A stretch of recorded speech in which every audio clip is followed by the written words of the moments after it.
Good evening, everybody. Welcome to another session of Solved PD workshops. Our workshop today focuses on supporting students with disabilities, and we're looking at high leverage practices for students with disabilities. So thank you for joining this afternoon.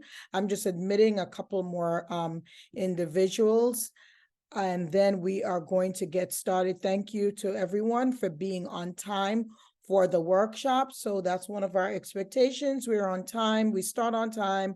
We end on time. So as I said, we are focused today on providing high leverage practices to students with disabilities, right? And as I've always said, that these practices are not limited to students with disabilities, but these practices are for all students. Whatever practices are relevant to your students, you take them and you use them with your students, right?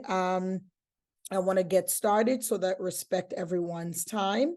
So at this time, just to tell you a little bit about myself, I am committed to education of students because I think, as I said before, to those who've been in my workshop, I think it's the most valuable investment that we can make to our societies to make sure that we provide students a good quality education, because it shapes who they ultimately become. And education, of course, is holistic. And so for the last 29 years, that's what I've done as a teacher, assistant principal, and principal for the past 10 years, and now working as a consultant, supporting teachers and school leaders in doing the hard work, but the rewarding work of educating our students and how to do it well.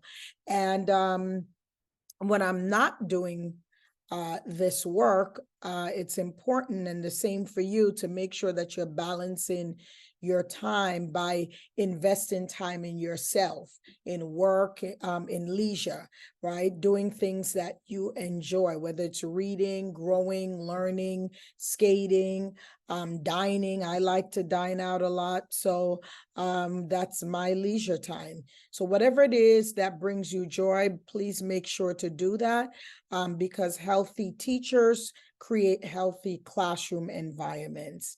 All right. So I'd like to know a little bit about you. So if you can place in the chat, what grade or subject do you teach or support? Not everybody here is in a classroom teacher, but you may support classrooms, right? Whether you're a paraprofessional, a service provider. So in the chat, I'd like to know what grade. Okay, I see 4th grade math. Yeah. Speech therapies, right? Good. I see speech therapy. Great. 8th grade, self-contained. 4th grade, I see ICT. Oh, I see speech therapist. Okay, science. Okay, 6th grade. Wow, very good. Paraprofessionals. 6th grade special education, pre-K, 2nd grade ICT, ENL. Great. Oh, so we cover a wide gamut here.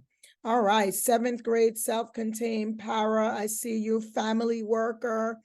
Great. So we're K to 12 here. We're spanning global. I see global there. So in the chat, I'd also like you to place something that is making you happy today, or just something that makes you happy. Maybe it's not a thing that's making you happy today, but what makes you happy, right? Oh, my bagel. Some people go, my family, yes. Being able to work remotely, absolutely. Sometimes though, because sometimes it's good to be in the building and be around people. Remote work can get pretty lonely. And I think it really kind of dullens our social skills. But ever so often you want a couple of remote days, yes, they help you to just be at home and learning. Great. Yep. When your students learn, somebody said when your students learn, are happy about their own learning. Yeah, that's good. Absolutely. Absolutely. I totally agree. So to learn better, right? Student engagement makes you happy. Staying at home with my dogs. Okay, that makes you happy. Yes, remote days, my peace. Yep, family involvement. Yep, that's big on family. Don't forget your families, right? Don't forget your families. I think we can be caught up in our careers, but make sure that you do not forget your families.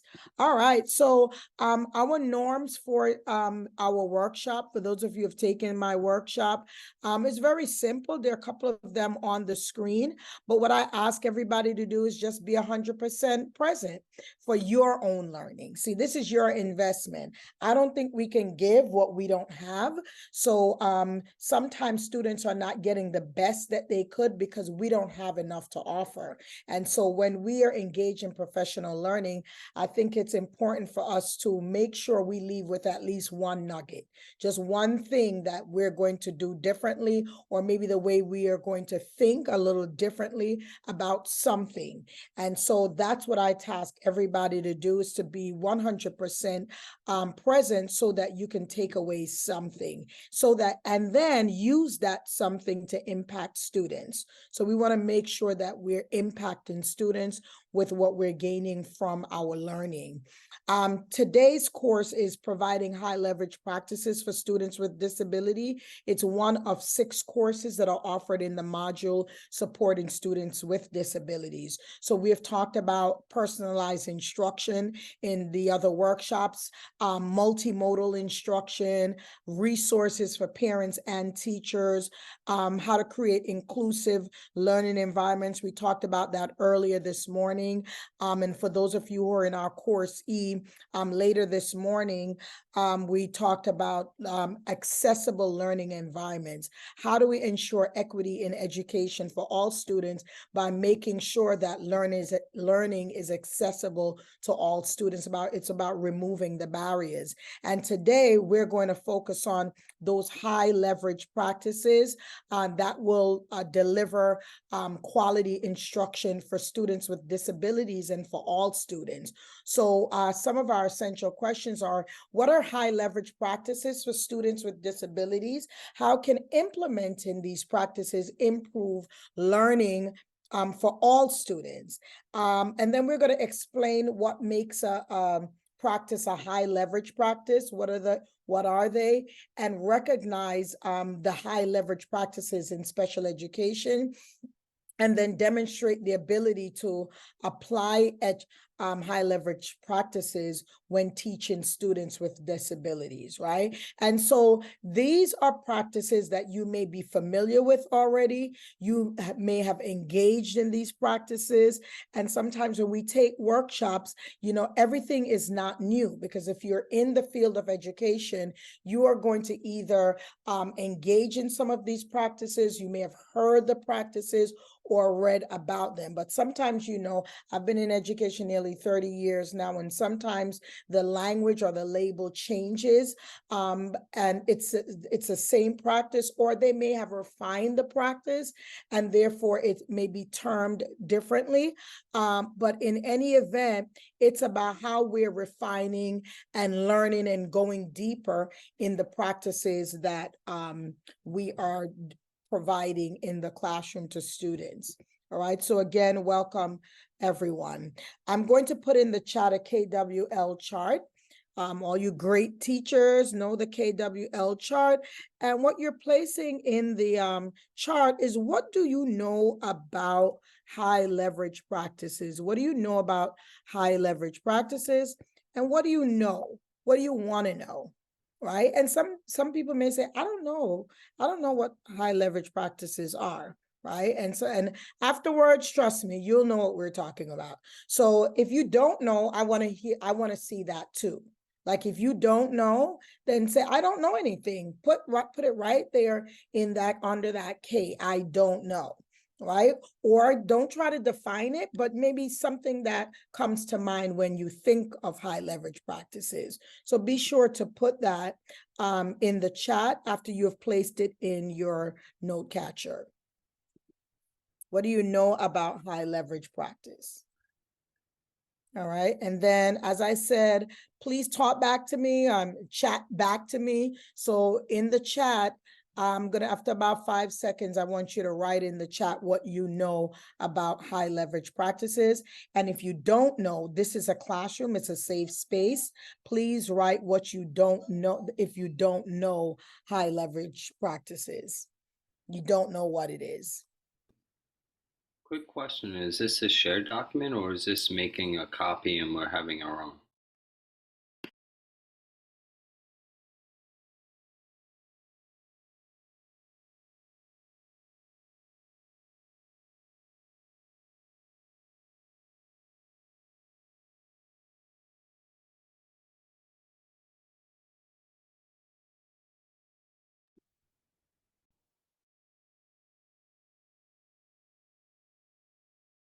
Start and we'll talk about it, and after you'll know exactly what I'm talking about.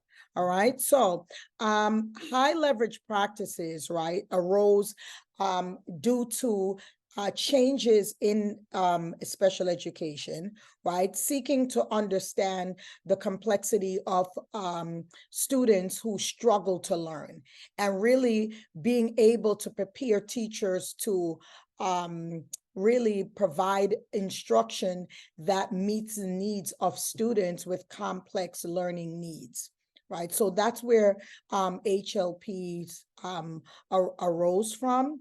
And so when we talk about high leverage practices, it's a way to, these are practices that ensures that students with disabilities and just students in general are being supported because we're making adjustments to instruction. So it's a number of professional practices that are used in conjunction with evidence-based practices. And so we may ask, what are evidence-based practices? I'm going to talk about that a little bit further, but high leverage practices are usually broader, right? And these are practices, and they're practices in the classroom. So they're not mysterious, but it's what we do every day. But they're high leverage practices in that they yield the highest level of outcomes, right, for students, and particularly students with disabilities. So when we're talking about evidence-based practices are those that are backed by research, because somebody did research and experimented, tried them, and measured the outcome of students, student outcomes after trying these or engaging in these practices. And so they are evidence-based practice, are focused on different contents, right? But they're appropriate for different students at different levels. And HLPs and EBPs are used in conjunction, right, to provide intervention and prevention in the classroom. So it's not it's not mysterious to us, but let's take a look at what we mean when we talk about HLPs. Now, multi-tiered support systems, you may not be familiar with the term, or you may have heard the term, but just be familiar with the term if we're in education today, because it really talks about how we are supporting students, and that begins with the delivery of instruction, and delivery of instruction, which is aligned with the district curriculum, state standards, right? It's taking place in a gen ed classroom, and we screen students, right, to determine where their needs lie. So if you're giving,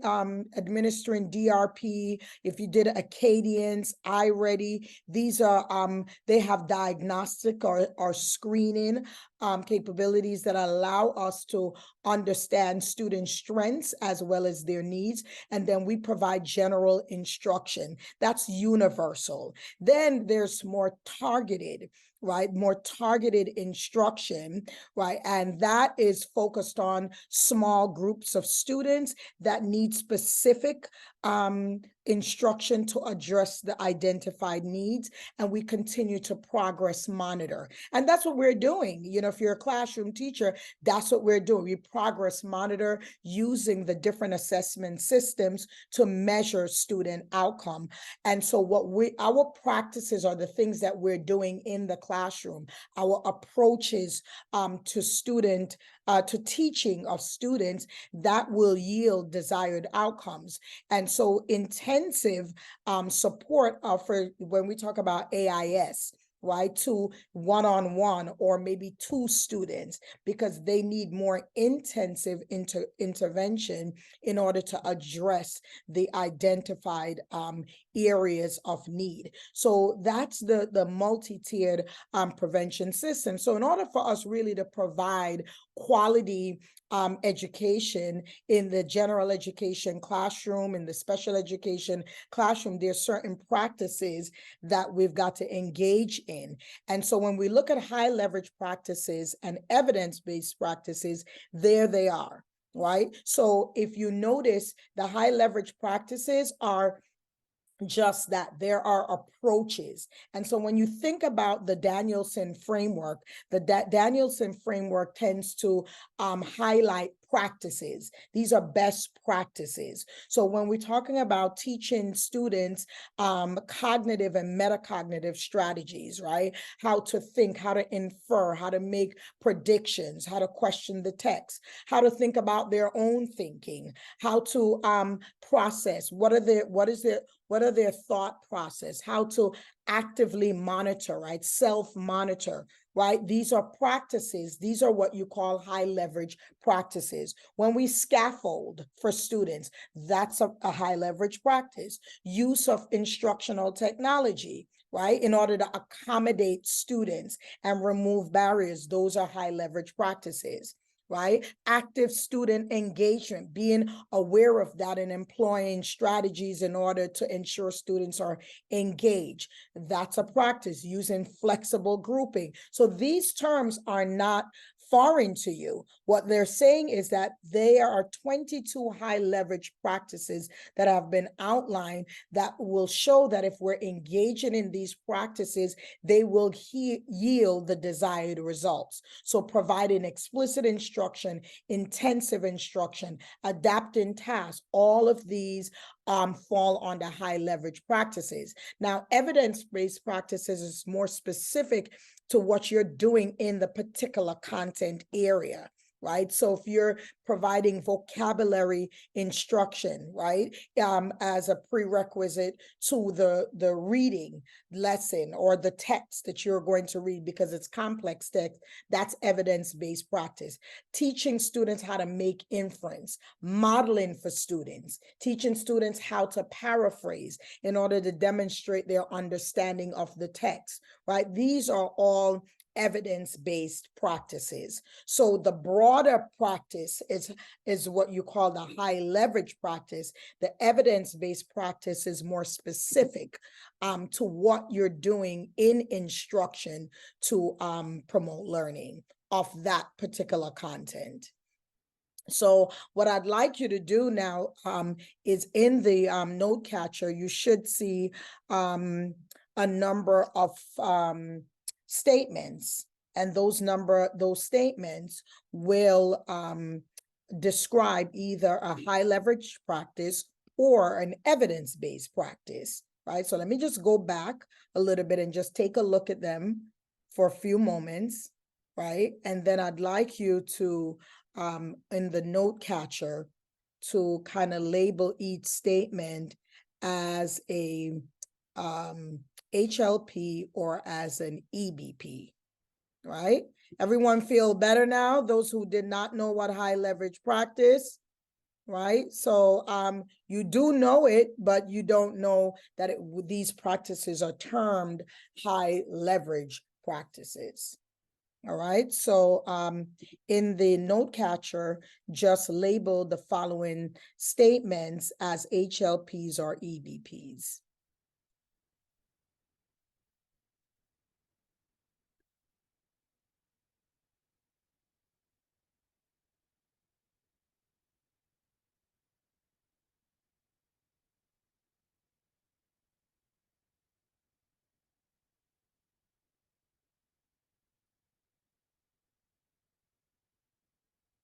I'm gonna give you a few more seconds to do that.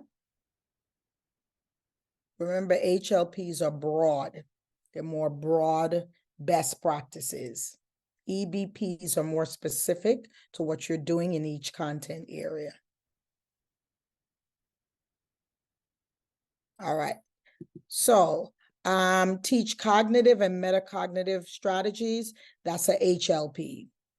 Support scaffolding. That's a practice. When you're modeling now, that's evidence-based, right? Vocabulary, that's evidence-based. That's an EBP. Providing explicit instruction. So when you hear administrators say, where's the explicit instruction? That's considered a high leverage practice. Adapting tasks, curriculum tasks, to meet the needs of different student groups in order to make sure that it's appropriately rigorous. Because tasks could be rigorous, but not appropriately rigorous, right? Teaching paraphrasing, that's an evidence-based practice, right? And using instructional technology, that's a best practice. All right. So HLPs are categorized under 4 domains. There are 22 of them, and they fall under the 4 domains on the screen. Collaboration, right? So working with teachers. Collaboration is about everybody working together. And we're going to talk a little bit more about that. And remember, the end goal is to make sure that we're meeting the learning needs of every student. This is how we're going to ensure success of every student, because the learning needs of students with disabilities is more complex. Then these practices are necessary in order to yield the desired outcomes for these students. And that's how we ensure equity in education for all students. So the other domain is assessment, right? It's what we're information gathering about students' strengths as well as their needs, right? The other domain is understanding their social, emotional, and behavioral needs, and how to design instruction with that in mind. And then lastly, providing a learning environment, right, that implements all of these various practices in the instruction that students are getting on a daily basis. Those are the 4 domains. So now what we're going to do is zero in on those specific domains and see what it is that what do they look like. So when we talk about collaboration, I believe this is one of the biggest areas. I spoke with the group earlier, that we've got to learn the value in collaborating. And so when we're talking about educating students with disability, collaboration between the teachers, paraprofessionals, service providers, families, administrators is necessary in order for students to be successful. So we're providing the resources, information that families will need, right? And we're also helping each other. We're also helping each other to make sure that we understand the students' needs. And then we're also designing instruction that will support and really promote achievement. So when we're talking about collaboration, collaboration increases student success. That's what the finding says, that when paraprofessionals and teachers come together, it increases student learning. The outcomes are more favorable. We're able to provide better supports for students' social and emotional well-being, right? And so there are also increased use of practices, collaborative practices that will deliver even more quality or effective instruction. So when it comes to planning and questioning and problem solving, working together, right? Collaboration is critical. So in this video, I would like us all to watch this video, and I want us to kind of just pull out or identify one or two benefits of collaboration. And I always say, sometimes if you are not, I see that there's some ICT teachers here, but if you are not an ICT teacher, it's okay. If you teach with other teachers on a grade, then think about how you can collaborate. But I believe even paraprofessionals, teachers who have paraprofessionals in your classroom, make sure that you're collaborating. Right. So let's take a look, and I want you to identify some benefits of collaboration. When we work together, we are able to create something great for our students. That collaboration creates an amazing school environment.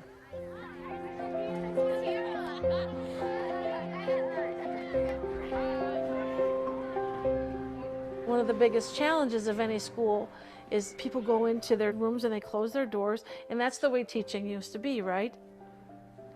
So you have to begin making it not okay to close your door. So often we hold all the good things we do to ourselves because it becomes kind of like a competition. But when you're able to collaborate with your colleagues, it really affects the student's education. Make sure we're having the exact same homework. In terms of building a team, you have to think about where are the strengths. Our principal saw that I have this strength and he has that strength. So when she put us together, it was hard at first. Okay, there are differences in opinion. Yeah, big time. The truth is that we didn't really like each other. Because we were very different people, different styles. But when we started working together, we were both passionate about working. We were both willing to put the time in. They started talking to each other. Well, what text are you using? How are you making that connection? How are you going to run your writing conference? It was like the conversation of the month. We're both understanding that the main goal as a teacher is to get those students to learn. Okay, got it. Got it? Teacher collaboration at Wildwood is really intentional. In our schedule, when we have our preps, they're aligned to each other. I wanted to also talk to you about our current budgeting activity. Do you think they're ready to take a whole 4-day, 3-night vacation and with the $1,000 budget? We didn't do this last year as far as doing the activity. We did the questions, we did everything like that, but we didn't do the activity. We didn't prep them as much, right? Like that whole area in that project was what struggled on. Remember, because last year we also had a few issues with the itemized lists, Right. that they weren't being specific enough with the cost. And what we can do to help them out with that is, like, every morning we can have a little mini activity that will have budgeting that they have to do. Then moving on into the big activity, which is this vacation. Yeah, perfect. I like that because it's just a little bit, we're building every day. So that's a good idea.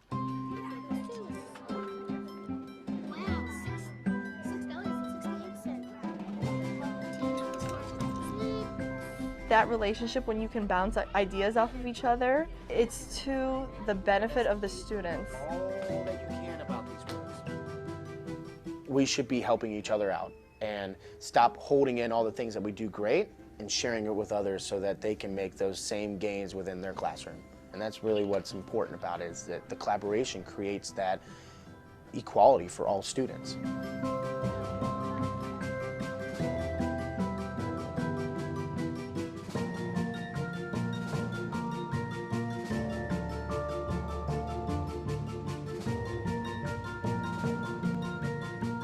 Okay. So what are some benefits that you notice, that you see here about collaboration? What are some benefits?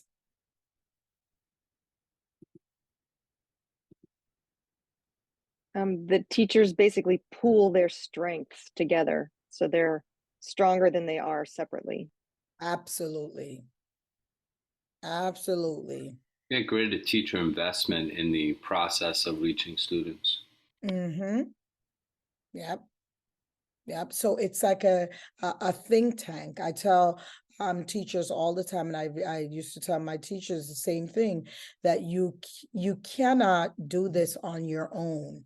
It's so much harder Now, you may not all be in an ICT position, but it's very important that you find someone to collaborate with. It's sharing of ideas, it's problem solving. We all have strengths in different areas. And so the problem that you can't solve, somebody else can. And that's the value of it. And so when we collaborate, the teachers benefit and the students benefit. It really does. And so that's important as we When we work together, move forward. Let's think about what we can do in order to increase collaboration. What's the small steps that I can take? Then the other domain is assessment. And so when we talk about assessment in education, right, especially for special education, it's about information gathering and sharing. So understanding who the students are, what are their strengths, what are their needs, and really pulling on different sources of information. So we have our screeners, we have our classwork, we have our unit exams, we have interview with parents, teachers from the previous years. We may have FNP results. Very different sources, but they're providing us information that will allow us to make decisions and adjustments to what we're providing to students. And so when we think about assessments, we want to be able to use that information to really create a profile of the student. I think every teacher should have a profile of every student. You know, what are their learning preferences? Where are they strong, right? I have a special education student that struggled in the district school and seemed like a really good candidate for a D75 program, but has been in the school for a while, but he was a great artist. I mean, the artwork he produced for our art fair was just fantastic. And I think it's important that we have to know their strengths. What do they like?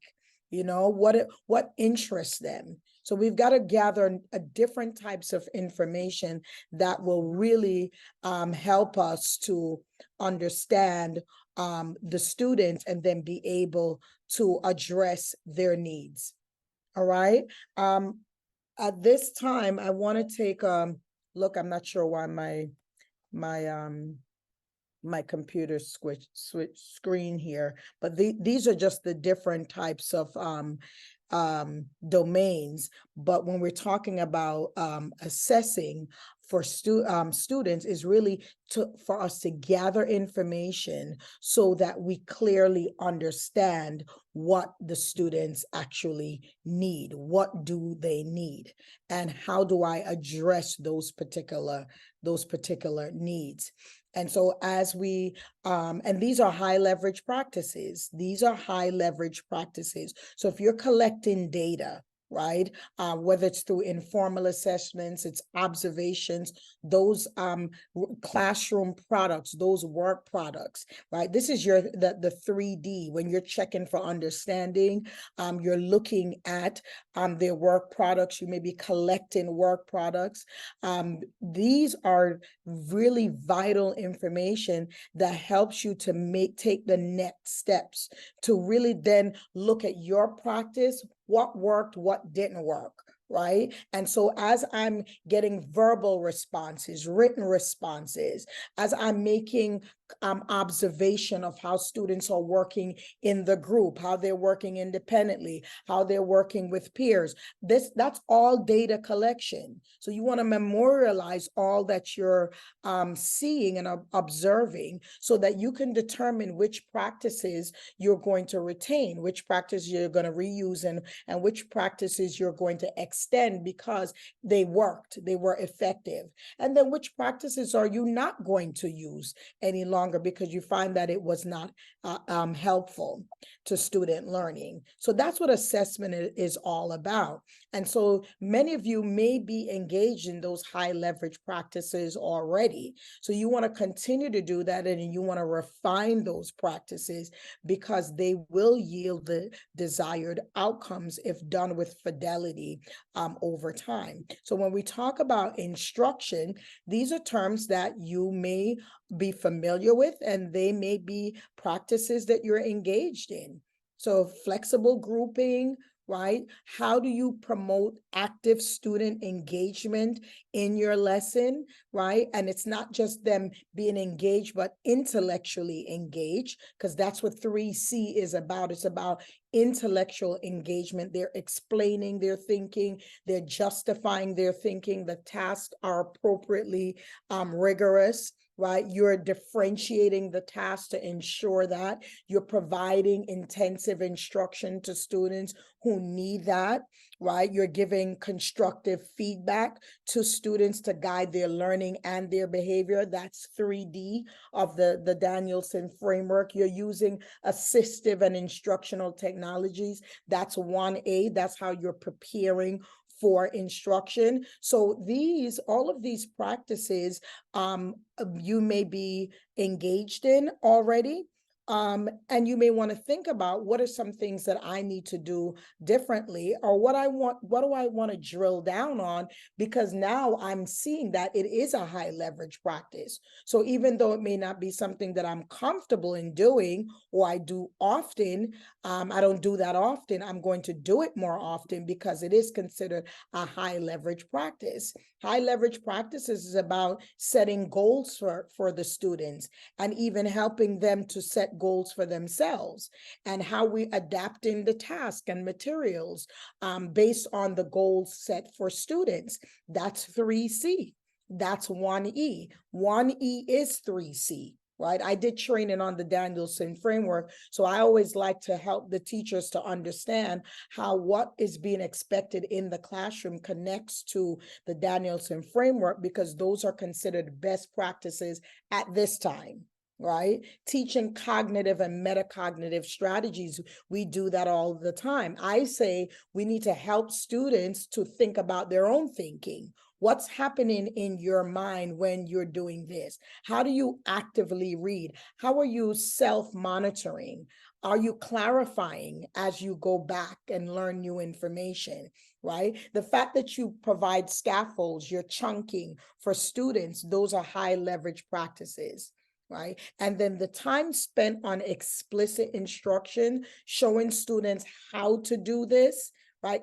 How do I make an inference? What are the steps to doing that? Watching me doing, not modeling. That's an evidence-based practice. I'm going to model for you how to do it, and then I'm going to expect you to do the same thing when I send you off to read on your own, right? And so when we're speaking about instruction, we're speaking about active student engagement, and this is also a high leverage practice that you've got to engage children. And engaging children begins with building relationships with them, making sure we're connecting learning to their life experiences so it makes sense to them, right?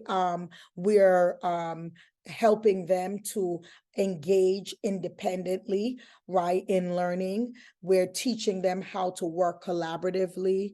You know, there are different ways in which to engage students, and we're certainly monitoring and providing feedback. These are constructive feedback. So while students are working, what is the teacher doing? That's 3D. We take copious note. What is the teacher saying to the student? Does the teacher see what the student is writing? Is there feedback that is correcting whatever misunderstandings or mistakes that are being done in real time? So all of those are about high leverage practices. What I'd like to do at this time is I want us to look at this video that just shows different strategies to promote active student engagement. And you may already know these. So it's just a reiteration of what you may already know, or it may give you something to think about. Now, this is a long video, but I'm going to find a spot in the video that will highlight. For boosting students' engagement. Let me just make sure. In this first clip, Ms. Aisha Samuels leads her inclusive elementary classroom through a fun call and response chant to help build confidence and self-esteem, and in the short term, get ready for the forthcoming mathematics lesson. Her slogan, "Push Through," is used routinely throughout the day to help her students stay engaged and is a cornerstone of her positive relationship with students. All right, so you guys did an awesome job with pushing through, cleaning up. I see everyone standing nice and tall. I see almost all my eyes. You guys know how we've been reading Matilda? Yes. And Matilda can move things with her mind and through her eyes. You should be trying to make me move right now with your eyes, giving me that glare. I'm doing it! Exactly. All right, so I need all your eyes on me right now. All right, we're going to get ready to push through because we're getting ready to start our next half of the lesson. We've been talking about fractions for the past week and some change. We're going to actually go into a new part of fractions today where we're going to be using pattern blocks. We've been using pattern blocks a lot this year to make patterns, but I bet you guys did not know that you could actually use them to use them for fractions. I did. All right. What if it's too tough? I'm gonna push through. What if there are too many words? I'm gonna push through. What if there are too many numbers? I'm gonna push through. I'm too tired. I'm gonna push through. What if I'm not good enough? That's not true. What if I'm not smart enough? That's not true. What if I'm not cool enough? That's not What true. if I'm not pretty enough? That's not true. Because why? I can do anything I put my mind to. I believe in you. Chin up. I believe in you. Chin up. I believe in you. Chin up. Head high. Head high. Head high. Head high. Because why? We push through anything we put our minds to. All right. Okay, I'm not sure why that stopped there. Options for boosting students' engagement. Let me just move forward there. There are a couple more things I wanted to share as far as that is concerned. There's a variety of strategies to ensure student engagement during lessons. Teachers have numerous opportunities within any lesson to promote student engagement. Providing multiple opportunities to respond to various prompts and questions is a terrific option for keeping students engaged. These opportunities to respond can be teacher or student-led. Teacher-led opportunities to respond can include oral questions, response cards, choral gestures, using technology such as clickers, and numerous other options. There is no optimal and scientifically agreed upon number of opportunities students should have to respond per minute to ensure success, but the number is higher than 0. Prompts to respond should cut across academic and behavioral domains. Student-led options can include students working in pairs or groups to further their learning. Including routines that promote collaborative learning not only keeps them engaged, but also creates a space where they take on the role of expert and have the opportunity to try out new skills and concepts with independence. Teachers can also leverage technology to promote engagement, whether that is having students use individual devices or whole group methods such as interactive whiteboards or other options that allow students to share and contribute skills and processes. This component is also key to several other HLPs, including HLP number 16, using explicit instruction, HLP number 17, use flexible groupings, and HLP number 19, use assistive and instructional technologies.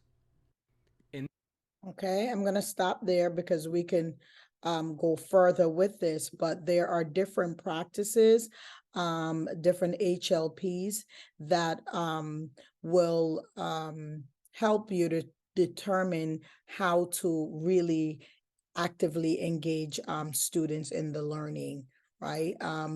But feel free, at the end we'll have a resource that you can certainly go to in order to really look at different practices and understand them a little more deeply. So when we're speaking about instruction, it's not just in student engagement and the tasks, but it's how we're supporting students by scaffolding those supports, right? And so sometimes students check out because they really don't get it, or it's too large, or it's too overwhelming. So for scaffolds are really created in order to help them. So when you chunk a text or a task, so that the student can feel accomplished and successful in being able to read this paragraph rather than the entire text, right? But you're able to read this paragraph and demonstrate understanding of that, then move to another paragraph. That's chunking. Sometimes you may ask, you ever seen those questions where it's like 3 parts to a question? That can be overwhelming for students at times. And so providing them parts of that question, little parts at a time, is helpful. That's scaffolding, right? And sometimes even with providing graphic organizers, sometimes students are better by given a visual of how we break up the information and put them under certain categories in boxes and columns, right? Those are ways in which we help students to better understand. And as they grow and as they develop, we can slowly remove those scaffolds. So I'm going to, in the interest of time, move forward with the video, because that video basically is for parents, helping them to scaffold even at home, and it's also beneficial for us as You may have heard the teachers, term scaffolding right? as it So applies. Let's take a look at social emotional behavioral, because that's the other domain under which these 22 practices are broken up, or where they fall. And so when we talk about social emotional behavioral in the classroom, is what kind of environment are we creating? And I want everybody just to remember the words consistent, organized, and respectful. Right? So predictability is very important for students, right? Procedural, right? Being methodical. That's important for students, and having the same expectations on a daily basis and for every student, and rewarding students and acknowledging those behaviors, having an organized classroom, and just being respectful by providing positive feedback to students that will help to guide their learning as well as their behaviors. Teaching students expectations, right? Because sometimes you've got to teach them what you're expecting. And that's where the functional behavior assessments are also important to understanding students' behaviors, so that we can develop better plans for their behaviors in order to create a learning environment or a classroom environment that is conducive, to learning, right? And so here are some practices, right? And you note some of these already, right? Positively and explicitly teaching, right? Reinforcing expectations, being culturally responsive, right? As educators, I think it's so important to be committed to learning the differences between the various students and how they're different from us. What is unique about them? What are their cultural backgrounds, right? Ethnics. What are their value system, right? What countries are they from? You know, what do they value? What's important to them? How do they communicate? You know, and so there's so many things that we can learn about students that will help us to create a learning environment that's respectful and that's organized and responsive to the members of the classroom community. And at this time, I'm going to just show some ways in which we can establish consistent, organized, and respectful learning environment. Again, I'm just taking a clip from this so that, you know, because it's very long, but I'm gonna take a clip from this. Watch as Miss Bree Barnes right. engages her inclusive 4th grade class. Let me just in a move back a little bit. Okay. Establishing a consistent, organized, and respectful learning environment means the teacher is planful and deliberate in how they set up their classroom space to provide students with clear directions, procedures, and expectations to support learning and behavioral success. Establishing a clear, consistent, and positive learning environment serves as a foundational element for many other HLPs. It increases the likelihood of student academic and social behavior success. It increases educator opportunities to engage in effective instructional practices, and it fosters caring and respectful interactions between educators and students. Special and general educators cannot make students learn or behave. They can, however, proactively create environments to increase the likelihood they do both. A hallmark of classrooms that are consistent, organized, and respectful is the teacher builds strong and mutually respectful relationships with students. Ways to do this include engaging students in setting classroom rules and routines, showing students respect at all times, and valuing ethnic, cultural, contextual, and linguistic diversity. Another hallmark is teachers set clear and consistent rules, routines, and procedures that keep students engaged and on track across the school day. However, not all students implicitly understand school rules.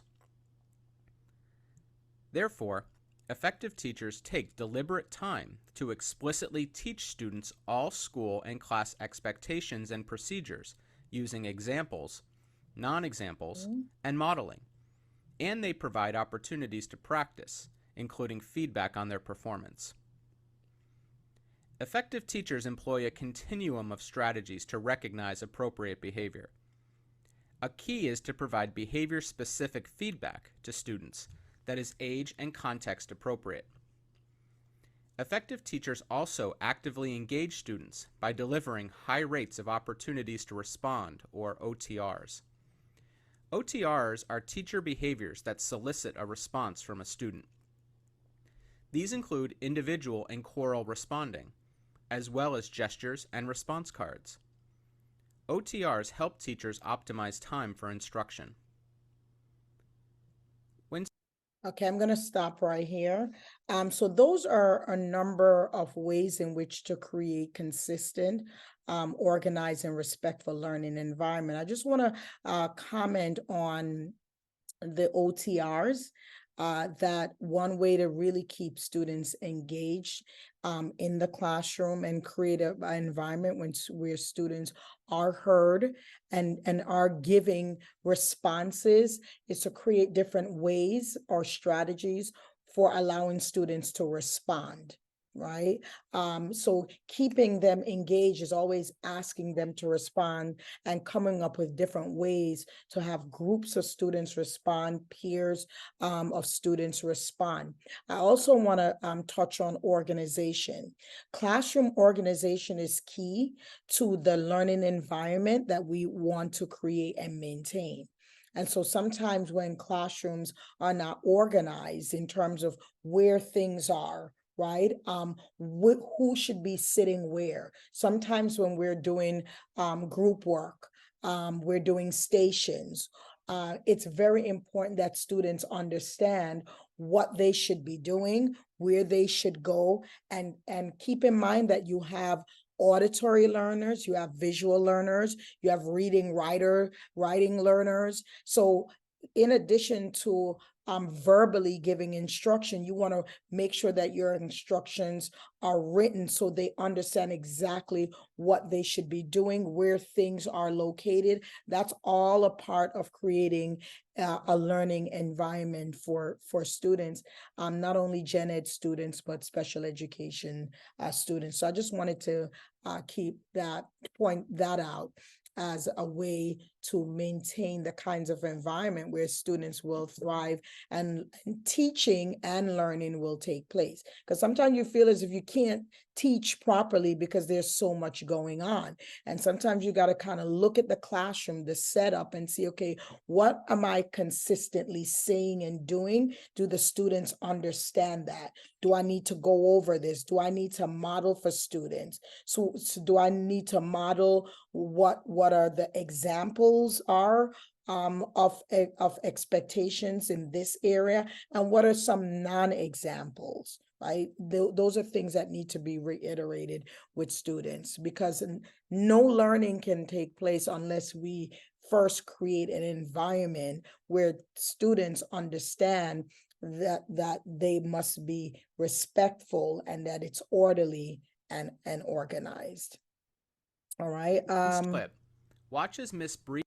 Let me just move forward with this. Our last activity for today, the day is almost done. The last activity for today is the resource that's in your note catcher. That resource is in your note catcher, and it's really, if you click onto it, you will see it will take you to a site, and the site is about the various domains. I'm gonna see if I have it in my, maybe I can switch the, I think I saw it. We're in my screen.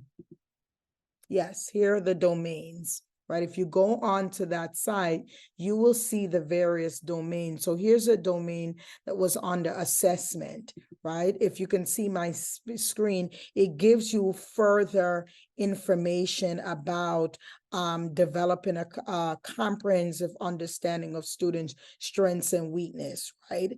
How to interpret and communicate assessment information, right? How to use assessment data to analyze your instructional practices. These are the practices that fall under these domains. So if you look at the various areas, you will see the various domains and what's under them. So collaboration is there. You can learn more. Instruction, social, emotional, behavioral assessment, they're all there. And so you can actually learn a lot more by just visiting this site. So I just have it on the screen so you can be able to look at the site and then determine which practice do I want to get better at. You know, which practice do I want to get better at? In which domain? Is it collaboration? Is it instruction? Is it social, emotional, behavioral? And what are those practices? Are there videos? And there are more videos that are provided. So I hope this will help to kind of deepen your learning around a particular domain in order to better meet the learning needs of students, general education as well as special education students. And for those of you who are service providers, you may be a family worker, paraprofessional, this is for you also, so that things make sense in the school building. And I think oftentimes because we are relegated in certain areas, our learning or understanding is only limited to that. So I just want to make sure that that you're broadening your understanding, because it really broadens your lens through which you look at the entire school. All right. So at this time, I'm going to ask everyone just to complete the survey, which I'm going to place on your screen. If I could just go back to my thing. So many windows open here. Okay, I'm gonna just. Okay, let me just go back to my PowerPoint. And then I'm going to just cut the survey. So if you could put that survey, copy the survey link, and then here it is. Let me just put it in the chat. And if you can use that.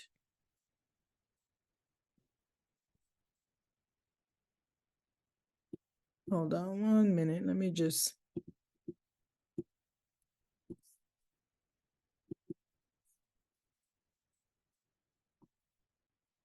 Okay, there we go. I'm going to put it in the chat at this time.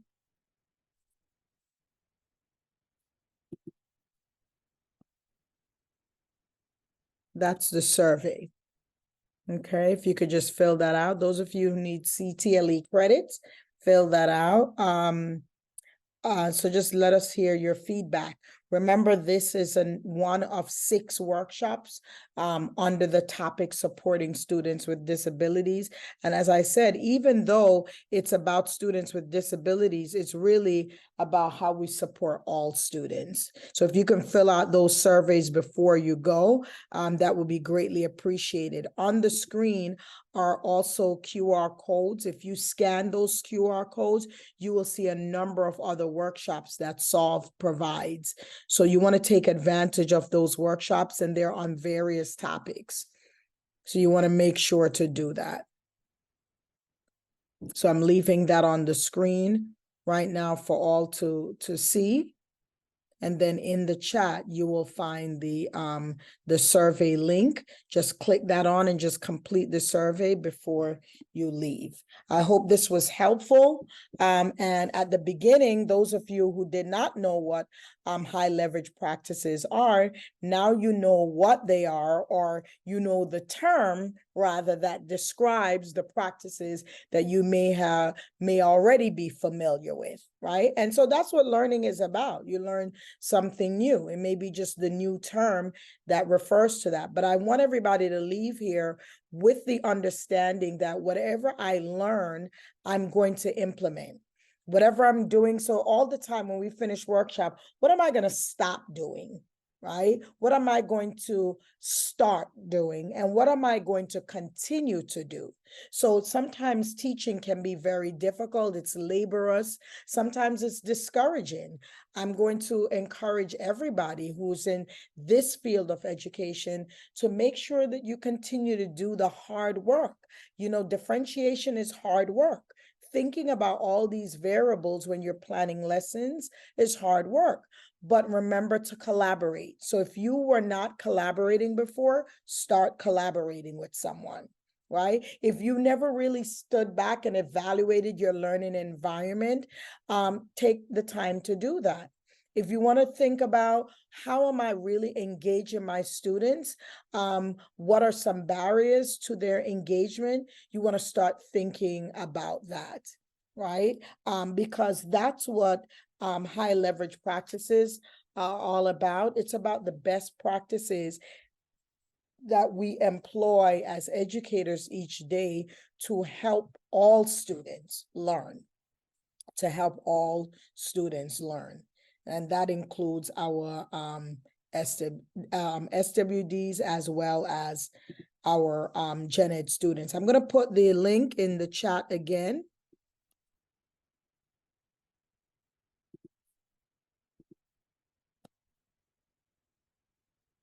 Please say yes if you got it, to make sure that it's not everyone who cannot get it. Okay, great. Thank you. Okay. So feel free to join these workshops. They're given 2:30 to 3:30. Just go to Solve and they're there. We go deeper into, we do a little bit more work in inclusive classrooms, how to create them. UDL, a little bit more. This morning's workshop, we spent a little bit more time on differentiation, etc. And then I'm available after the workshops in the Monday afternoons, just to provide any guidance that you may need in implementing any of these. So I'll hang around a little bit in the room. So if anyone have any lingering thoughts, right, as you're kind of mulling over what you're doing tomorrow in class, you may want to make some adjustments to your lesson plan, and it's all free. Yes, that's key. It's all free. Thank you. Thank you all for your participation. Thank you.